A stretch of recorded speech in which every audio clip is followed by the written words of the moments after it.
लिंग पुराण में 7 गलतियां बताई है कंगाल होने की। ये गलती अगर आपने भी करी है तो जिंदगी में कितना भी पुण्य करोगे उसका फल नहीं है। आज की कथा को लिखकर रखना, शायद तुम्हारी जिंदगी संवर जाए। लिंग पुराण में 7 गलतियां बताई है व्यक्ति को बर्बाद होने की।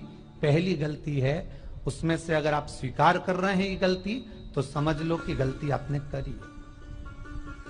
गंगा जल तो बुलवाया टैंकर भरकर, 21,000 बेलपत्र भी समर्पित कर रहे हो आप मंदिर।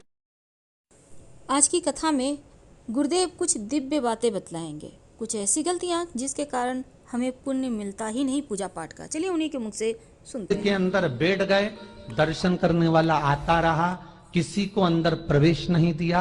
आप गंगा जल चढ़ाते रहे, आप बेलपत्र चढ़ाते रहे, आप स्वयं पूजन करते रहे, और दूसरा व्यक्ति ना जाने किस भाव से, किस रूप में आकर भगवान की सेवा करना चाहता था। पंडित जी ने आपके चक्कर में उसको जल नहीं चढ़ाने दिया, पंडित जी ने आपके चक्कर में उसको बेलपत्र नहीं चढ़ाने दिया। पहली गलती यह हो गई कि भगवान के भक्त को भगवान से दूर कर दिया गया। अब उठा लो श्रीमद् भागवत कथा। 2 देवताओं ने गलती करी थी। एक ब्रह्मा जी ने गलती करी थी कि गाय बछड़ों का हरण कर लिया था। 1 वर्ष होने में 1 दिन था तब ब्रह्मा जी ने गाय बछड़े वापस दिए थे। दूसरी गलती इंद्र ने करी थी, जल वृष्टि करी तब भगवान कृष्ण को गोवर्धन पर्वत उठाना पड़ा। दोनों देवताओं ने गलती करी पर भगवान कृष्ण ने इंद्र को क्षमा कर दिया पर ब्रह्मा को क्षमा नहीं करा। क्यों नहीं करा? क्योंकि इंद्र को क्षमा इसलिए करा क्योंकि इंद्र ने जब जल वृष्टि करी तो सारे ब्रजवासियों को भगवान के चरणों में लाकर छोड़ दिया। सारे ब्रजवासी गोवर्धन पर्वत के नीचे आकर बैठ गए, भगवान के चरणों में आ गए। और ब्रह्मा ने जो गलती करी वो ऐसी गलती करी कि भगवान से गाय और बछड़ों को दूर कर दिया। जो भगवान से भगत को दूर कर दे उसको शंकर कभी क्षमा नहीं कर सकता। इसलिए बर्बादी का पहला कारण आप भक्त और भगवान में दूरी बना दी। दूसरा कारण, भगवान की जब पूजन कर रहे हो, 21,000 बेलपत्र चढ़ा रहे हो, गंगा का जल चढ़ा रहे हो, चंदन चढ़ा रहे हो, अबीर चढ़ा रहे हो, गुलाल चढ़ा रहे हो, तो तुम्हारे भीतर ये अहंकार, जब तुम पूजन करके उठो तो उठते समय तुम्हारे भीतर अभिमान नहीं होना चाहिए कि मैंने जो अनुष्ठान करा उसके बराबर कोई नहीं कर सकता। तीसरा कारण कहा कि भगवान की सेवा तो आप कर रहे हो, भगवान की चाकरी में तो आप लगे हो, भगवान की आराधना भी कर रहे हो, दिया भी लगा रहे हो, धूप बत्ती भी लगा रहे हो, स्नान भी करा रहे हो, पंचामृत स्नान भी करा रहे हो, सारी पूजन अर्चना सब तुम कर रहे हो। पर हो सकता है इस पूजन अर्चना में आप केवल 3 घंटा पूजन करते हो और बाकी के समय किसी न किसी की जीवात्मा को दुख पहुंचा रहे हो। एक कथा में एक बात कही थी कि भले मंदिर में दिया मत लगाओ, भले मंदिर में जाकर धूप बत्ती मत जलाओ, भले मंदिर में जाकर भोग मत लगाओ, भले मंदिर में जाकर जल मत चढ़ाओ।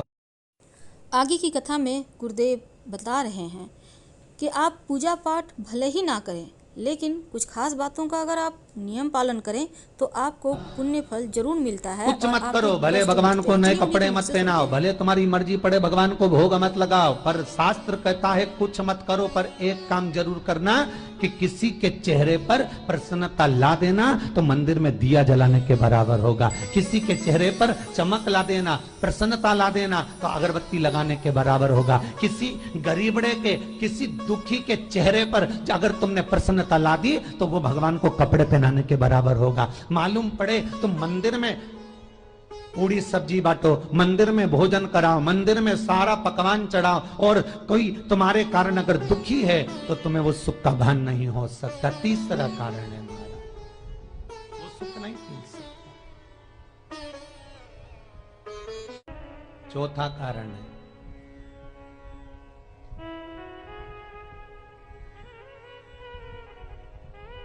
महाराज,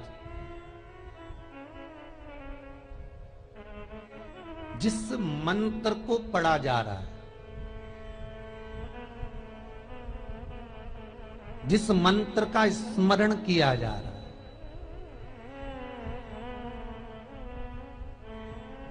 जिस भगवान की माला को हम जप रहे हैं, हम पाठ कर रहे हैं, उसमें त्रुटि। उठा लीजिए दुर्गा सप्तशती। दुर्गा सप्तशती का हिंदी अनुवाद में एक थोड़ा सा दृष्टांत दिया है, आपको मालूम होगा।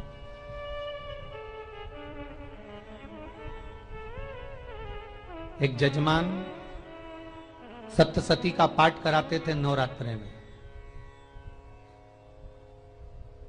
नवरात्रे पूरे होते थे और उनकी पत्नी मर जाती थी। सप्तशती के अंदर लिखा है, बहुत ध्यान से सुनिएगा।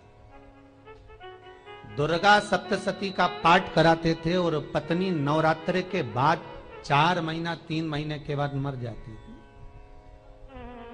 बहुत दुखी था सेठ। एक शादी करी, दूसरी करी, तीसरी करी, चौथी करी, चौथी पत्नी भी मर गई।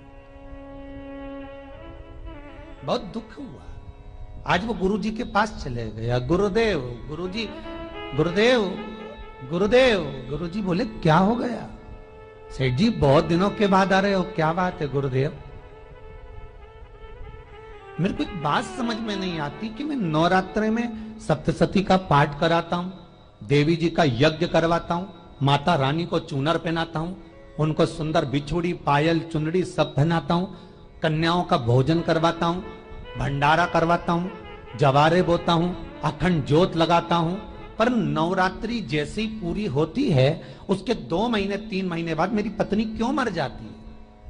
4 पत्नियां मेरी मर चुकी हैं, 5वीं मैंने शादी करी है। गुरुदेव आप कृपा करिएगा, कुछ तो बता दीजिए, कुछ करुणा कर दीजिए। गुरुजी बोले जब तू सब कुछ अच्छा कर रहा है, जोत भी जला रहा है, कन्या भोज भी करा रहा है, चुनरी भी चढ़ा रहा है, भंडारा भी कर रहा है, जोत भी लगा रहा है, जवारे भी बो रहा है, माता रानी की सेवा भी कर रहा है। आगे कथा में गुरुदेव बताते हैं कि वो कौन से कार्य कर रहे हैं आप, जिस कारण से आपके तमाम पूजा पाठ का फल नहीं मिल पा रहा।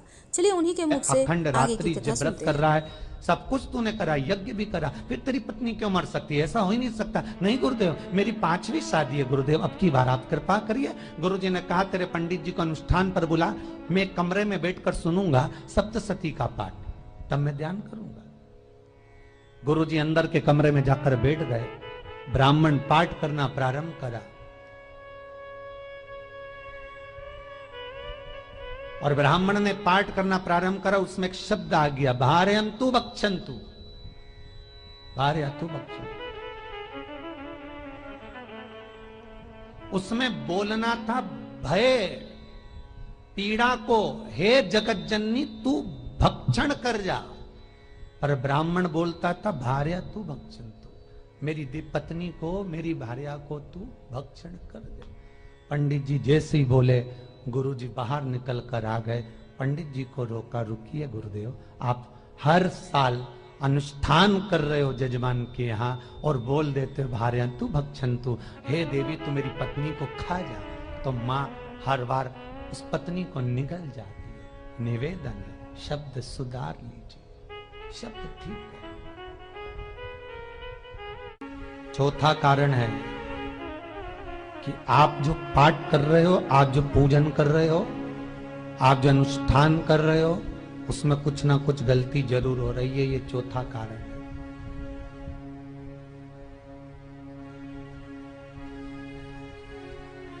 एक बार पूरे घर के लोगों को बिठाओ, अपने घर के लोगों को, मम्मी से पूछना, मम्मी तुम कौन कौन सा पाठ करती हो? एक बार मम्मी से पूछना। फिर एक बार पापा से पूछना, पापा आप कौन कौन सा पाठ करते हैं सुबह? फिर बहू से पूछना, भाभी आप कौन कौन सा पाठ करती हो?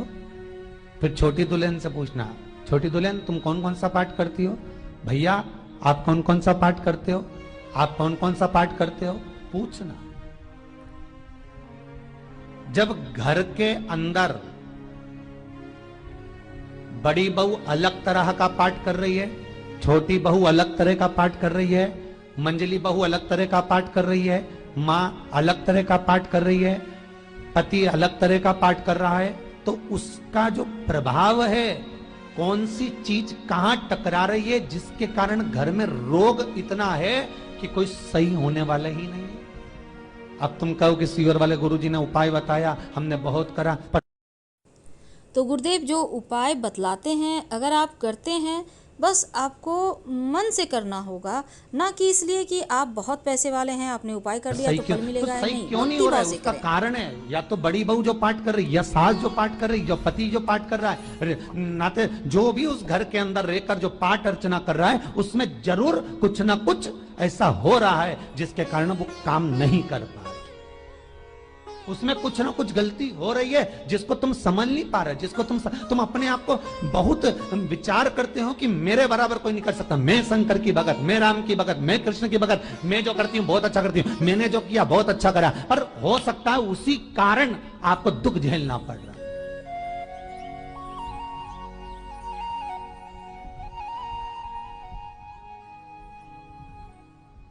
उसी के कारण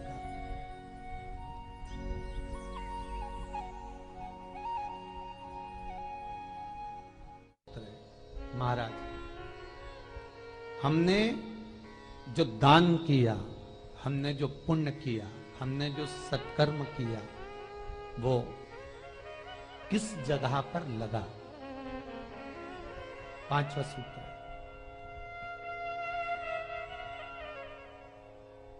जो आप दान कर रहे हो, जो आप पुण्य कर रहे हो, सत्कर्म कर रहे हो, वो किस जगह पर लगा? ये पांचवा सूत्र। फिर निवेदन करेंगे, गाय, बेटी और लक्ष्मी 50 बार विचार करना, तब किसी को देना। बेटी किसी ऐसे को मत ब्याह देना जो जुआ खेलता हो, मदिरापान करता हो, मांसाहार करता हो, वेश्यावृत्ति करता हो। वो बेटी का सम्मान नहीं करेगा, बेटी रोएगी तो कन्यादान करने वाले को रोना पड़ेगा। दूसरे नंबर पर गौ माता, गाय ऐसे ब्राह्मण को दान मत देना कि ब्राह्मण के घर में खुद रहने की जगह नहीं और गाय को ले जाकर तुमने दे दिया और उस ब्राह्मण ने जब तक दूध दिया बांध कर रखा, एक तगाड़ी बाल्टी साड़ी के चक्कर में ले लिया, सोने के सींग के चक्कर में ले लिया और बाद में वही गाय कसाई के हाथ में बिक गई और कसाई ने काटा तो बद्दुआ तुमको लगी। बेटी, गाय और लक्ष्मी, पैसा भी किसी ऐसे भिखारी के कटोरे में मत दान देना कि जिसने ले जाकर मदिरापान में लगा दिया, जुए में लगा दिया, वैश्यावृत्ति में लगा दिया। अगर जिस भिखारी के कटोरे में पैसा दिया उसने शाम को ले जाकर मदिरा। आगे की कथा में गुरुदेव कहते हैं कि दान भी सुपात्र को देना चाहिए। किसी को भी उठाकर आप कुछ भी किसी को भी दे देते हैं तो उसका फल आपको नहीं मिलता, पान में जुए में लगा दिया तो लक्ष्मी रोती है कि तूने मुझे गलत जगह पर दिया है इसलिए अब तुझे रोना पड़ेगा। तब व्यक्ति को रोना पड़ता है, फिर व्यक्ति रोता है। गाय, बेटी और लक्ष्मी 50 बार विचार करो क्या सही जगह पर दे रहे हो, और अच्छी जगह पर दोगे तो संपदा भी बढ़ती है, सुख आता है। अगर बेटी सुखी रहेगी तो मायके के लोग सुखी रहेंगे, गौ माता सुखी रहेगी तो संसार सुखी रहेगा। और आपने जो धन दिया, आपने जो पैसा दिया किसी भिखारी के कटोरे में, अगर उसने गलत जगह पर लगाया तो रोना तुमको पड़ेगा। किसी आजकल के भिक्षुकों को अगर रोटी दे दो तो लेते ही नहीं, आटा दो तो नहीं लेते।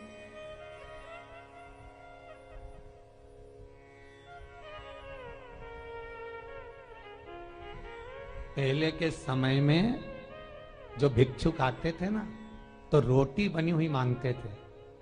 बूढ़ी बूढ़ी माताएं जानती होंगी, चिमटा बजाकर घुंघरू बजाकर कहते थे भोजन, तो 2 रोटी निकाल कर दे दी जाती थी घर से। लो बाबा, तो माता इतना प्रेम रखती थी, केवल रोटी नहीं देती थी, बाबा बैठो हम सब्जी ला कर देते। इतना प्रेम था बुजुर्ग माताओं का, बैठो।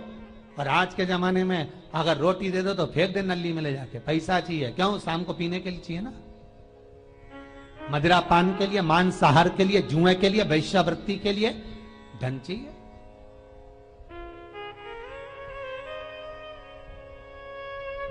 भोपाल के और इंदौर का राजवाड़ा चौराया और भोपाल का लाल घाटी चौराया, इन दोनों चौराहे पर इतने से बच्चे लोग भीख मांगते हैं और उनकी माताएं और उनके पिता रोड के किनारे पर चिलम लगाते बैठे रहते हैं, पांव लंबे करके पड़े हैं, और ये कमा कमा के उनको दे रहा है। और धन्य हैं ऐसे लोग जो उनको दान भी दे देते हैं। जिसको जरूरत है उस तक कुछ नहीं पहुंचता। अभी भी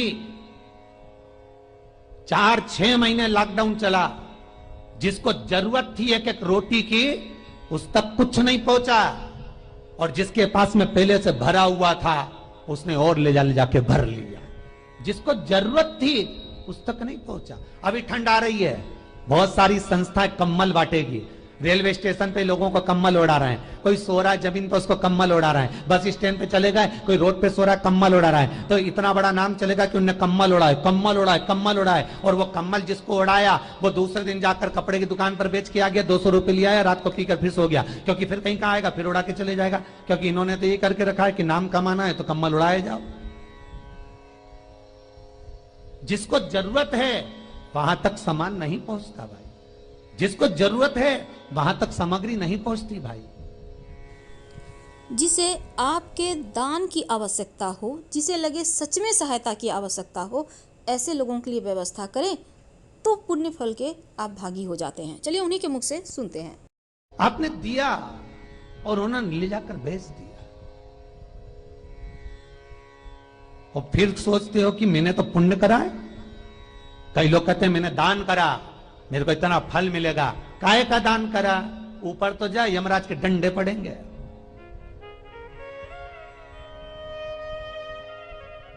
रेल में, ट्रेन में आप बैठ जाओ, रिजर्वेशन कोच में, छोटे छोटे लड़के आते हैं, अपना कपड़ा उतारते हैं।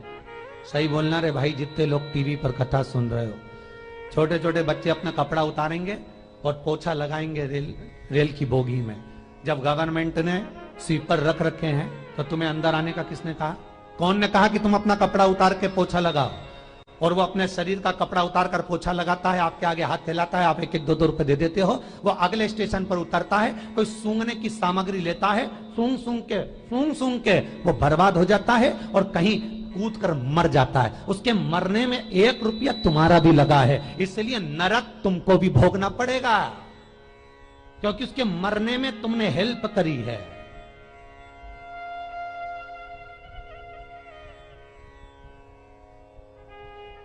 तुमने तो रुपया दिया था भोजन करने के लिए, उसने कोई सूंघने की सामग्री ले ली और सूंघ के नशे में मर गया। उसके मरने में 2 रुपए तुम्हारे हैं, 1 रुपए तुम्हारा है, तो भोगना तो तुमको भी पड़ेगा ना।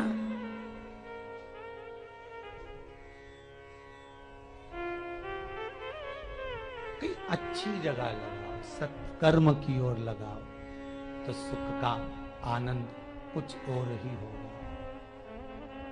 सुख का आनंद कुछ और ही प्राप्त होगा।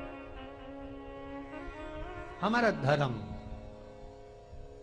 हमारा पुण्य, हमारा सत्कर्म। 5वां कारण अपनी पुस्तिका में लिख कर रखना, तुम्हारे दुख का 5वां कारण क्या है? क्यों तुम करोड़पति से रोड़पति बन गए? तुम्हारे यहां पर 4-4, 5-5 गाड़ी थी, खूब वैभव था, खूब धन था, फैक्ट्रियां चल रही थी, सत्ताएं चल रही थी।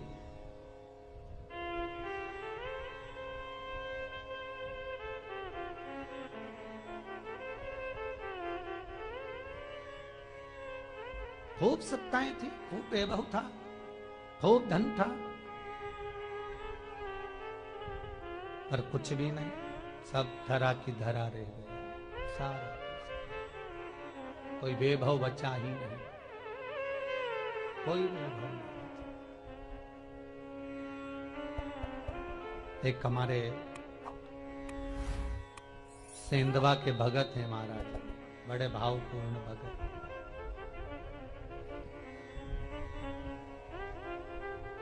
वो कहे गुरुजी हम बड़े दुखी हैं, बड़े कष्ट में। हमने कहा कष्ट का कारण कुछ ना कुछ जरूर होगा, दुख का कारण जरूर कुछ ना कुछ होता है। आप सुन रहे हैं शिव महापुराण की कथा और गुरुदेव बीच बीच में बहुत सारे ज्ञान की बातें बतला रहे हैं। चलिए उन्हीं के मुख से कुछ अच्छी बातें, जानकारी योग्य बातें सुनते हैं। कहने लगे गुरुजी हमारी तो जीनिंग चलती थी, खूब फैक्ट्रियां चलती थी, इतना जीनिंग फैक्ट्रियां थी, इतना चलता था,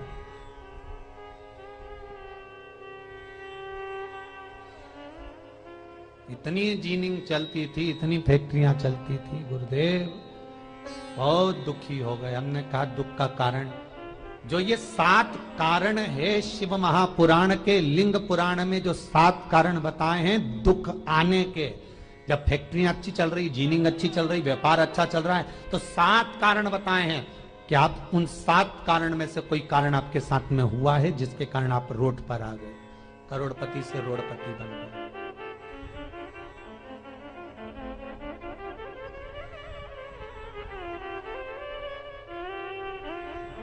कभी कभी नगर में, गांव में सभी का व्यापार एक साथ समाप्त हो जाता है। कभी कभी गांव में, नगर में सबका व्यापार एक साथ समाप्त हो जाता है, सबका व्यापार एक साथ ही खल्लास हो जाता है, समाप्त, सभी कर्जे में हो जाते हैं। तो समझ लेना कि उस गांव के खेड़े का देव महादेव, उस गांव का खेड़ापति भगवान शंकर, उस गांव का शिव जरूर रुष्ट हुआ है, जरूर रुष्ट हुआ। उसको मनाने का प्रयास करो जिससे अपनी नगर, अपना गांव फिर उन्नति की सीढ़ी पर चढ़ जाए। 5वां कारण मंत्र जाप को, अर्थात तुम्हारा फिर निवेदन, गाय, बेटी और लक्ष्मी 50 बार विचार करना, तब देना, नहीं तो मत दे। और महाराज भगवान शिव की कथा का 6ठा कारण बता, हमारे दुख का कारण 6ठा कारण,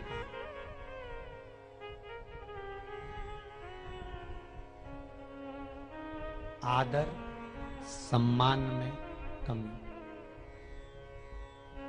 घर के जो बड़े हैं, घर के जो बुजुर्ग हैं, घर के जो आदरणीय हैं, उनका सम्मान नहीं कर पाए। सुंदर कहा, जिस घर में माँ बाप की इज्जत नहीं होती, उस घर में देखना कभी बरकत नहीं होती।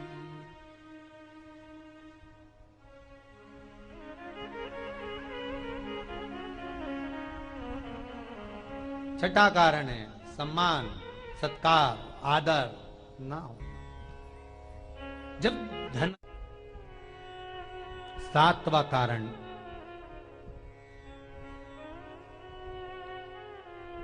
ये अंतिम कारण है। जितने लोग कर्जे में, लदालू में, जितने लोग दुखी हैं, जितने लोग तकलीफ में, आज की कथा को बहुत दिल से सुनना, अपनी गलती को जरूर छांटना। मुझे विश्वास है मेरा भोलेनाथ, आप अगर गलती को स्वीकार कर लोगे तो शंकर वापिस आपको करोड़पति बना देगा, लखपति बना देगा। शंकर आपके भंडार फिर भर देगा। वीडियो पसंद आए तो प्लीज़ लाइक कीजिए, चैनल को सब्सक्राइब कीजिए, अपनों से शेयर कीजिए और कमेंट में हर हर महादेव जरूर लिखें। धन्यवाद।